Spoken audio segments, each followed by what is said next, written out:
does it feel? I've been better. As you can see, there's a giant flaming furnace with a conveyor belt leading towards it. Pull the lever.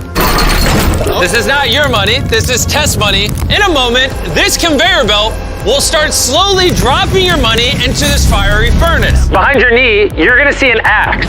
You're gonna use that axe to break your coffin, somehow traverse through all this mulch and turn that lever off, which will then stop the conveyor belt, AKA stopping your money from burning. Now